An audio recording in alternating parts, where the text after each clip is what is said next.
En 1995, j'étais officier dans la force d'action rapide et je suis intervenu dans le cadre de l'opération de l'ONU dans le siège de Sarajevo. J'étais officier d'artillerie spécialisé dans le guidage des frappes aériennes, c'est-à-dire le guidage au sol des bombardements des avions de chasse de l'OTAN qui avaient été mis à disposition de l'ONU pour stopper les bombardements sur la ville de Sarajevo. Puisque lorsque j'arrive en janvier 1995, la ville est déjà assiégée depuis 3 ans et la population est soumise au tir quotidien des canons serbes. Je suis intégré dans un bataillon de la Légion étrangère qui est localisé sur l'aéroport de Sarajevo, l'aéroport étant le verrou du siège de la capitale bosniaque. Et j'ai une mission qui est très claire, simple, mais un peu difficile à effectuer, c'est de stopper les canons, qu'ils soient d'artillerie ou de chars, qui tirent sur la ville. Et donc, il y a un accord qui a été signé sous l'égide de l'ONU et qui fait que plus aucune arme lourde n'est autorisée autour de Sarajevo. L'ONU a fait mettre en place un dispositif impressionnant pour le faire. L'OTAN a mis à sa disposition une flotte aérienne qui est la plus grosse flotte aérienne depuis la Deuxième Guerre mondiale. Il y a 450 avions de combat disponibles, ce qui veut dire qu'on peut avoir une patrouille d'avions pratiquement instantanément, de jour comme de nuit, quel que soit le temps. Ce qui veut dire qu'à partir du moment où on a repéré une pièce d'artillerie, il nous faut quelques minutes pour la détruire. Tout était en place pour empêcher les Serbes de tirer sur la ville. Quand on arrive, ce qu'on découvre, auquel on ne s'attendait pas, c'est que les canons serbes continuent à tirer quotidiennement sur la ville. On localise des armes lourdes serbes qui tirent sur la ville et on prépare des frappes aériennes pour les détruire. Et systématiquement, la frappe aérienne est refusée au moment où elle va être effectuée. D'abord, je pense que c'est une incertitude de l'ONU qui hésite un peu, qui peut-être négocie encore et veut rester dissuasive vis-à-vis des Serbes.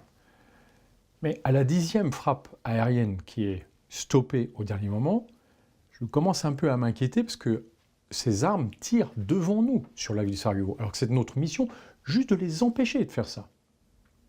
Et là, nous comprenons, qu'en fait la mission à laquelle nous nous sommes préparés n'est pas du tout celle que nous devons réaliser. Qu'en fait, nous devons protéger les agresseurs serbes et qu'en aucun cas nous ne sommes autorisés à nous en prendre à eux.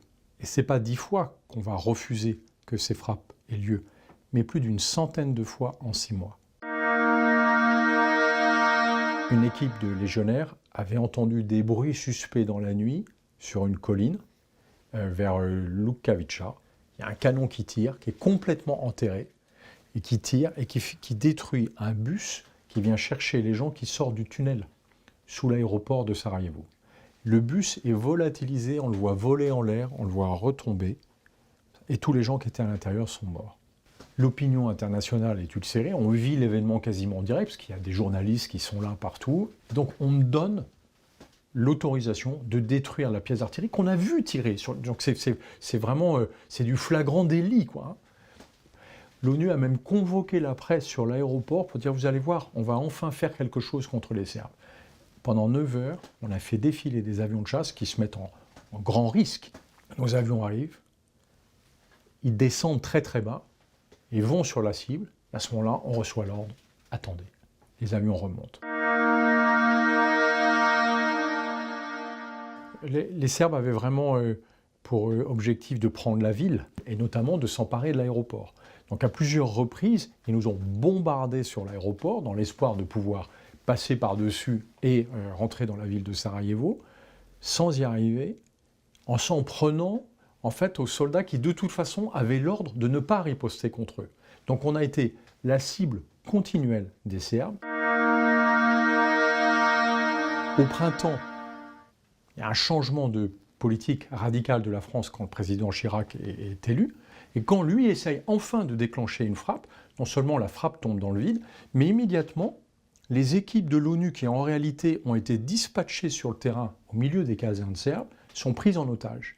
Et là, on se retrouve dans une situation absolument incroyable, c'est qu'on intervient pour essayer de diminuer ce siège de Sarajevo, et nous-mêmes, nous nous retrouvons assiégés par les Serbes, et plusieurs de nos hommes sont pris en otage. C'était vraiment l'expression pour eux d'une espèce de garantie de sauf-conduit, quoi qu'il arrive. Et ils ont été sans limite. En mai 1995, la situation s'est incroyablement tendue. Les Serbes, ils assiègent un poste de la Légion étrangère. Il y a une vingtaine de légionnaires qui sont là. Quels que soient les ordres de l'ONU, ils refusent de se rendre sans combattre. Les Serbes qui jusqu'ici ont mené à bien tous leurs ultimatums, c'est-à-dire chaque fois qu'ils ont dit qu'ils allaient prendre tel ou tel poste, ils l'ont fait. Ils entourent cette ferme de la Šumarska avec une centaine d'hommes et ils sortent même un char. À 17h, ils donneront l'assaut sur la ferme. Le seul moyen de les protéger m'appartient, c'est de faire une kill zone, c'est-à-dire de nettoyer complètement une zone de protection autour de la ferme de la Šumarska pour empêcher tout agresseur d'approcher. On fait venir des avions de l'OTAN et au moment où l'ultimatum arrive à son expiration, je reçois l'ordre de faire dégager les avions. Je suis furieux et je refuse d'obéir à l'ordre. Pour refuser d'obéir à l'ordre, je ne dis pas non, je dis je veux un ordre écrit. Or à ce moment-là, on est enfermé dans un véhicule blindé, dans des tranchées sur l'aéroport de Sarajevo, qui est bombardé par des mortiers serbes. Donc j'imagine pas 2 secondes que quelqu'un viendra frapper à la porte de mon véhicule pour m'apporter un ordre écrit. L'ONU comprend tout de suite que je refuse d'obéir à cet ordre. Ils intiment l'ordre aux chasseurs américains de se tirer. Et les chasseurs, que je connais par hasard, ces pilotes-là, comprennent que la situation est extrêmement grave au sol et ils décident de leur propre fait de faire un passage à très très basse altitude sur les Serbes pour leur faire peur. Ils descendent tellement bas qu'ils soulèvent en remontant les tuiles et ils disparaissent. Les Serbes ne donnent pas l'assaut. Mais moi je comprends que nous n'avons plus les moyens de protéger cette ferme et je file voir le commandant du bataillon de la Légion étrangère pour lui dire voilà, le poste n'est plus défendu. Et je le trouve dans son PC, atterré, parce qu'il vient de recevoir un coup de téléphone du commandant de la force de l'ONU, qui est un ancien officier de Légion, et qui lui a dit « Politiquement, il n'est pas souhaitable de frapper sur les Serbes. » Et quand le commandant de bataillon lui a dit « Mais est-ce que ce sera au prix de la vie de nos hommes ?» Le général lui a répondu « Oui, vous avez bien compris. Vous devrez laisser tuer vos légionnaires plutôt que de s'en prendre aux Serbes. » Et là, je découvre, pendant cette opération, que même quand la vie de nos hommes est en danger, nous avons encore l'interdiction de les protéger en frappant les Serbes. Je n'avais jamais imaginé jusqu'ici qu'on puisse sacrifier nos hommes, non pas pour défendre la ville, mais pour défendre une politique qu'on n'a jamais osé afficher tellement elle était ignoble, c'est-à-dire de protéger un agresseur dans un conflit. Les soldats français sont tellement professionnels qu'ils ont accepté cette situation. Alors que je pense que c'était le moment où nous aurions dû dire non, ça suffit. Et pendant mon mandat, j'ai escorté avec des avions de chasse le retour de 18 soldats tués et je me suis arrêté de compter à 60 blessés pour une opération que nous n'avions pas le droit de mener et pour une ville que nous n'avons pas su protéger. Dans la nuit qui succède à l'assaut juste retenu sur la ferme de la Šumarska, les Serbes s'emparent par la force d'un petit poste sur le pont de la Verbania en plein centre-ville de Sarajevo. Ils blessent des Français et dans la nuit, le général qui commande la ville de Sarajevo décide de désobéir. Voilà. Il n'obéit plus à la politique française. Il décide qu'il faut stopper les Serbes, sinon nous-mêmes, nous allons y passer. Et il donne l'ordre de reprendre d'assaut ce poste, par les hommes qui l'ont perdu d'ailleurs, dont leur chef est actuellement le chef d'état-major des armées. Et c'est eux qui, au petit matin, reprennent le poste de la Verbania. Et surtout, c'est la première et seule fois où on montre aux Serbes qu'ils sont allés trop loin. Bien sûr, c'est un acte héroïque, mais on n'aurait jamais dû en arriver là et on n'aurait jamais dû se contenter de ça. C'est-à-dire que c'est anormal qu'on ait attendu toutes ces années et tous ces mois pour enfin stopper les Serbes. Mais surtout, dès que le pont a été repris, on s'est empressé de montrer aux Serbes qu'on n'irait pas plus loin.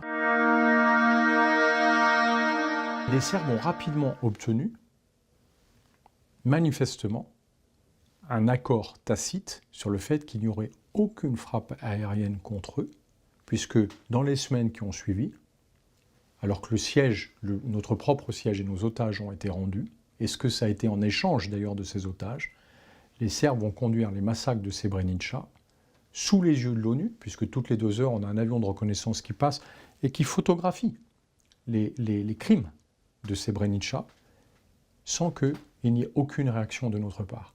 Et je me souviens très bien qu'au moment de Srebrenica, le commandement me mobilise avec mon équipe spéciale pour aller guider des frappes aériennes à Srebrenica. Nous, on les regarde consternés en disant « ça fait 6 mois qu'on est là, on n'a jamais frappé à Sarajevo, expliquez-nous si vous aurez l'honnêteté de nous envoyer pour réellement frapper les Serbes à Srebrenica ». Et à ce moment-là, ils se rétractent. Voilà. Ce qui veut dire qu'à aucun moment, ils n'ont réellement envisagé de stopper les Serbes. Et pour moi, il y avait un accord tacite à Srebrenica. Je ne sais pas sous quels étaient les termes de l'engagement, mais sur le fait que les Serbes avaient les mains libres pour massacrer la population de Srebrenica. Quand on raconte que c'est la désorganisation de l'ONU ou son incapacité à donner des ordres qui a fait qu'on n'est pas intervenu pour protéger la ville de Sarajevo, je suis désolé, mais c'est un mensonge. L'ONU ne nous a jamais interdit d'intervenir, elle avait tout mis en place pour le faire. Ce sont les Français qui verrouillaient les postes de commandement, qui ont en permanence exercé de fait un espèce de veto sur le fait qu'il ne fallait pas intervenir. Donc c'est bien l'expression d'une politique qui a été décidée au plus haut niveau de l'État français de ne pas s'en prendre aux Serbes. Il n'y a aucun officier français qui, de toute façon, n'avait la capacité d'imposer une telle politique. Ça n'a jamais été à nous de décider de cette politique d'intervention, c'est entièrement du ressort politique. Tout a été mis en place par le gouvernement de cohabitation de François Mitterrand et d'Édouard Balladur pour que ce soit impossible pour le dispositif militaire de l'ONU d'intervenir. C'est Hubert Védrine qui est secrétaire général de l'Élysée, c'est Alain Juppé qui est ministre des Affaires étrangères, c'est François Léotard qui est ministre de la Défense, et Édouard Balladur qui est Premier ministre. C'est vers eux qu'il faut se tourner et demander pourquoi on a adopté cette politique de protection des agresseurs à Sarajevo. En Bosnie-Herzégovine, au lieu d'alléger les souffrances des Sarajeviens, j'ai eu vraiment l'impression qu'on les prolongeait. On a continué le martyre de Sarajevo. J'aurais largement préféré que la France dise « écoutez, on n'est pas favorable à cette politique d'intervention et donc on se retire ». Mais nous envoyer pour faire le contraire de ce qu'on affichait au monde entier, pour moi, est inacceptable. D'autant que je revenais du Rwanda, l'intervention militaire française pendant le génocide des Tutsis, où nous avons fait exactement la même chose. Nous avons réussi à intervenir dans le dernier génocide du XXe siècle, sans jamais s'en prendre aux génocidaires, et en essayant même de les remettre au pouvoir. C'est quand même très troublant, 6 mois après, de se retrouver à Sarajevo et d'être encore une fois en train de protéger les agresseurs dans un conflit. C'est inexplicable, et à mon avis, c'est globalement indéfendable comme politique. C'est la raison pour laquelle je ne pense pas qu'un jour les archives soient réellement ouvertes et que les décideurs politiques de l'époque essayent même de se justifier parce qu'ils n'y arriveraient pas. Ma génération a été profondément marquée par Sarajevo parce que nous avons eu le sentiment que nous marchions sur la tête. C'est-à-dire qu'au lieu de protéger les Sarajeviens, nous les avons livrés aux Serbes. Sarajevo a été un échec total qui a marqué les esprits et je n'ai jamais entendu un de mes anciens compagnons d'armes ne pas penser que c'était la situation dans laquelle il ne fallait plus jamais se retrouver. Quand les Américains ont pris le lead de l'opération et qu'ils ont éjecté les Français du commandement, en 48 heures, ils ont stoppé les combats. Donc en fait, on avait tous les moyens de stopper cette agression serbe et on se les refusait. Cette impression d'impuissance est très dure parce que nous étions une armée professionnelle, à mon avis très aguerrie et expérimentée, en tout cas les unités avec lesquelles j'étais étaient très pointues, et que pour elles c'était affligeant de se dire qu'on ne pouvait pas faire comme il faut, remplir comme il faut notre mission. Sarajevo a changé beaucoup de choses. Au niveau politique, parce que la France a été écartée, après l'échec de Sarajevo, la France a été écartée du processus de paix en Yougoslavie.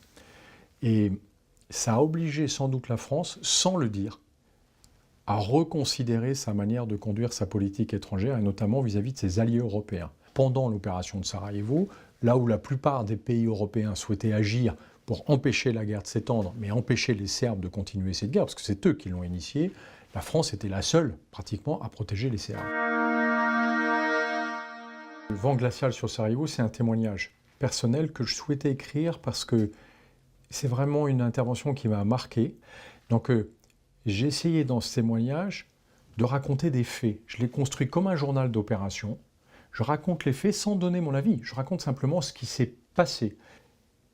Vent glacial, c'est ce que j'ai ressenti quand nous avons compris qu'en fait nous étions pris au piège de cette politique jamais affichée par la France de protéger les Serbes à tout prix, alors même qu'ils étaient les agresseurs de cette ville et alors même que nous agissions sous un mandat international.